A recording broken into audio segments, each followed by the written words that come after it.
Olá amigos, tudo bem com vocês? Ana Damasceno aqui para finalizar essa semana poderosa, semana 18 de 52, né? Semana 18 de 52. E o meu compromisso aqui foi feito compromisso público para que eu chegasse ao final dos 52 vídeos e nós estamos no 18 vídeos, certo? E aqui estou para poder compartilhar com vocês os códigos poderosos que nós tivemos essa semana, da primeira semana de maio. O mês de maio para mim ele é muito significante, todos os meses do ano, mas o mês de maio, este ano, para mim está sendo um diferencial, um divisor de águas. E eu quero trazer para vocês também, compartilhar, começando pelos códigos da Bíblia. E nós começamos a nossa semana lendo o livro de Juízes no capítulo 16, mas era para nós estarmos lendo ele inteiro. E eu sempre já li várias vezes o livro de Juízes, gente, mas desta vez foi diferente demais. A minha leitura foi de 1 a 2 dias, de tão forte que foi a fome, a sede de buscar, de saber, de entender, e eu tirei códigos poderosos que eu não tinha antes na minha vida observado isso. Mas eu quero trazer hoje, se eu fosse falar aqui, eu ia falar do livro inteiro, mas eu não vou falar agora, certo? Eu vou falar apenas 3 códigos do capítulo 16. Nós vimos aí, o tempo todo nós estávamos estudando sobre a vida de Sansão, e linkados com o mês da família, a primeira semana, muitas tarefas, muitas coisas para a gente se fazer. E uma das coisas que eu tirei foi o seguinte, falando do coração. Então, nesse capítulo nós aprendemos em Juízes 16 sobre a questão do coração. E nós aprendemos e sabemos também que o coração, ele é algo muito precioso. O coração é o único órgão onde Deus se comunica com o homem. Deus se relaciona com o homem através do nosso coração. E Ele quer o coração por inteiro, Ele não quer o coração pela metade. Então, eu tirei aqui 3 códigos que foi poderoso, que diz o seguinte: o nosso comportamento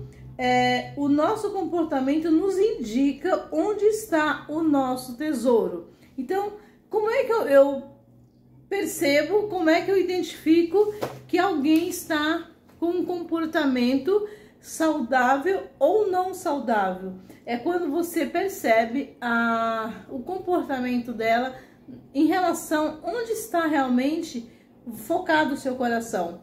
Se o coração dela estiver focado no mundo, ela vai reagir segundo as coisas do mundo. Se o coração dela estiver conectado com o Senhor, ela vai refletir a conexão com a eternidade, com o Senhor. Isso é fantástico, é poderoso.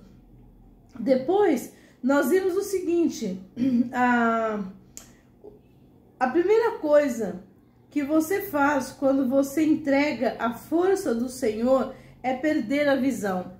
Sansão perdeu a visão. Quando ele entregou o coração por inteiro ali para Dalila, ele perdeu realmente o seu coração, ele perdeu a visão de verdade.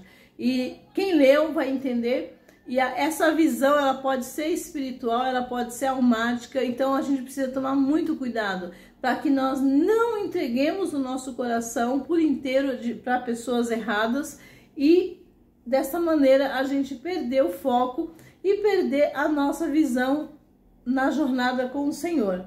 Depois eu coloquei assim: focar no caminho de Deus para não perder a nossa visão. Então nós precisamos continuamente focar na visão, focar no coração de Deus, focar no caminho nessa jornada, focar o nosso coração, nosso olhar para Ele. Porque quando nós olhamos para Ele, e eu falo que uma videira, Jesus mesmo nos ensinou que quando se nós estivermos fora da videira, nós não produzimos nada. Se você pegar um galho, cortar de uma árvore e deixar separado, aquele galinho vai secar e vai morrer. Mas se você pegar aquele galho ainda cortado e se conectar e dar um jeitinho, você vai trazer e você plantar e você conectar, aquele galho vai viver novamente.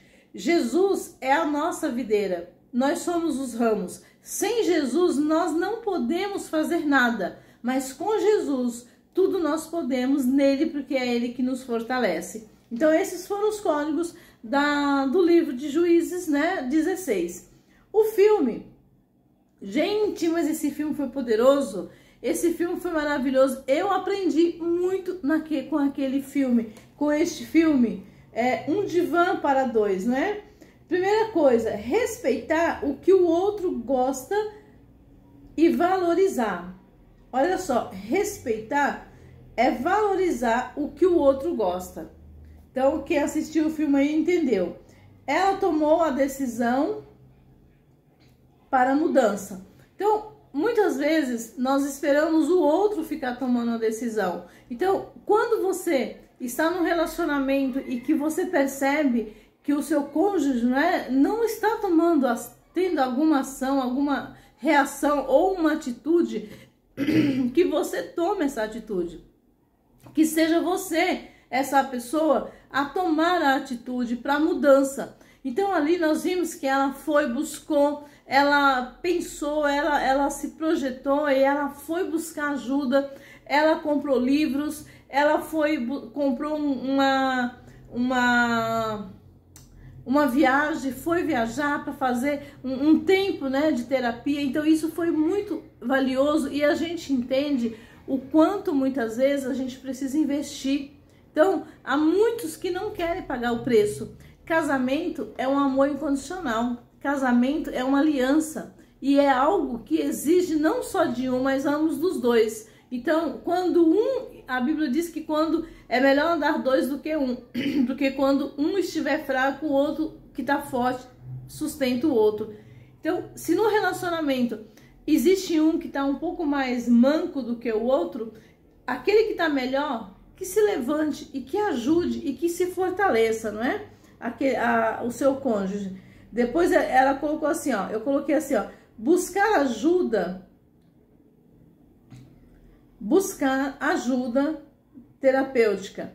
Ela percebeu que essa ajuda era valiosa, era válida, mesmo que ele não queria ir, mesmo que o marido era um reclamão, chato muitas vezes, não é? E quantas pessoas se identificam com a reação daquele parceiro dela, daquele homem.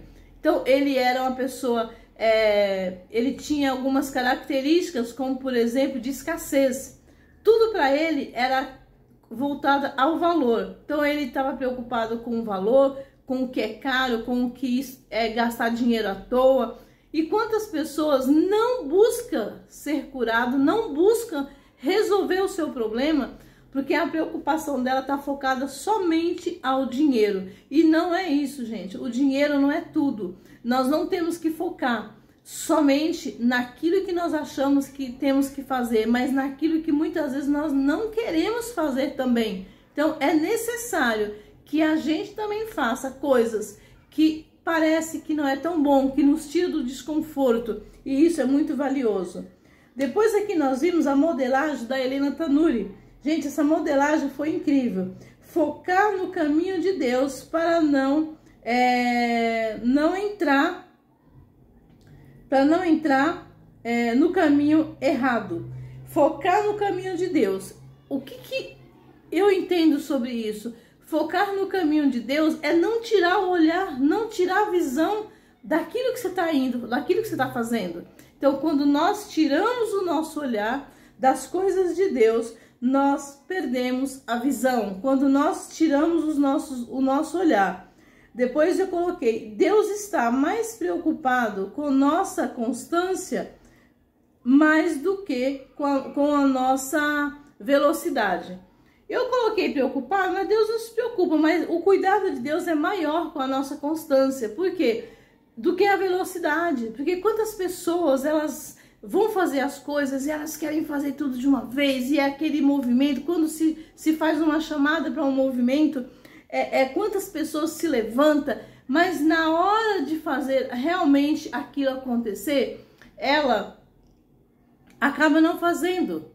Ela acaba não fazendo. Então, gente, é muito... Deu uma paradinha aqui. Então, é muito interessante, é muito válido a gente tomar cuidado e não ficar querendo fazer as coisas só para competição, para falar que fez. Não, nós precisamos ter constância, porque Deus, quando você está na constância, quando você faz as coisas e tem constância, você sabe que você vai cumprir aquilo que você está fazendo. E Deus nos chamou para andar com Ele e não para correr com Ele. Então, Deus, Ele olha e vê que se você é uma pessoa constante, está ali focado na constância, foco na constância, Ele sabe que você não vai se desviar. Ele sabe que você é uma pessoa que está decidida o que fazer, que você sabe o que você quer fazer. Então, é muito válido isso. Depois do livro, até eu coloquei mais um aqui, que eu coloquei assim, ó, a constância garante o projeto de Deus. A constância, ela garante o projeto de Deus na nossa vida, garante o nosso cumprir o nosso objetivo, o nosso propósito em Deus, tá? Depois do livro, eu peguei 3 códigos também. Muitos deixam o mundo ditar as regras na família. Este livro, ele é poderoso. Esse livro é poderoso. O livro mostra que o mundo, muitas vezes, que nós não podemos deixar que o mundo invada a nossa família, que o mundo invada a nossa casa, tá? Depois eu coloquei, precisa entender a palavra para viver o padrão de Deus. Então, para nós vivermos princípios de Deus, nós precisamos viver a palavra, precisamos entender a palavra, precisamos entender o que cada versículo fala, o que significa aqueles versículos, aquela palavra. Não basta só ler o livro para dizer que leu, para dizer que fez, que cumpriu o compromisso da semana. Você precisa gerar resultado, nós temos que ter os resultados, nós precisamos gerar transformação. Eu falo para vocês que ouvindo esse livro, eu estou ouvindo no audiobook, né? Ouvindo este livro, vocês não fazem ideia o quanto eu tenho na minha cabeça já virado chaves, mudado chaves, Deus trabalhando aqui dentro de mim, o quanto este livro me auxiliou nessa semana. Porque um livro muda a vida, um filme muda a vida. E ali eu pude ver que aquele livro, ele é recheado da verdade de Deus, com vários conteúdos da palavra de Deus.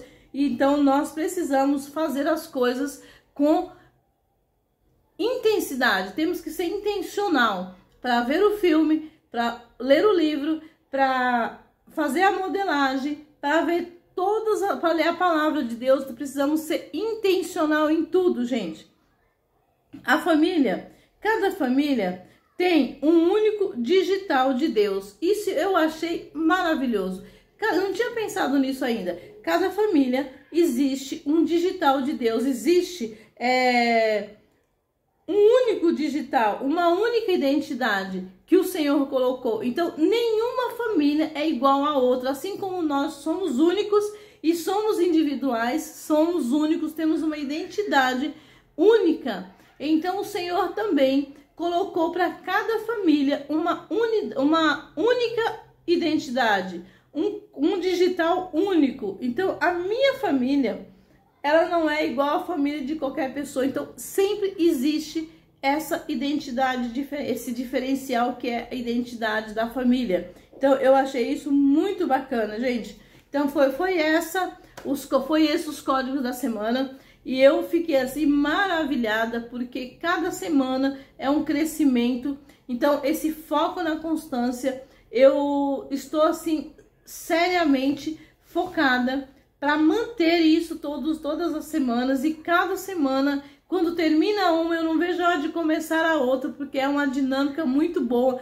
é um crescimento muito bom. A gente vai entendendo, nós vamos modelando, nós vamos percebendo o quanto isso é muito válido, o quanto isso é muito importante. Então, eu deixo uma dica para você: não faça as coisas de qualquer jeito, faça as coisas de forma intencional, faça as coisas com o seu coração muito focado, muito decidido, muito determinado a ter uma vida de transformação, porque somente o Senhor é quem vai trazer essa transformação na sua vida. Assim como Ele está trazendo na minha vida, Ele está trazendo na sua vida. E acredite, os desafios, eles existem. Eles existem. Os desafios, eles precisam estar presente também. Porque sem desafios, a gente não faz nada. E não adianta você ficar com medo de fazer algo, com medo dos desafios, porque se você não fizer, os desafios também, eles vão surgir e vai ser pior. Então, é melhor fazer, passar pelo desafio, vencer cada um deles e chegar lá na frente e você levantar as suas mãos e dizer: até aqui o Senhor nos ajudou. Então, é esta a minha mensagem dessa semana, e que nós possamos, todos nós, crescermos cada semana na presença do Senhor.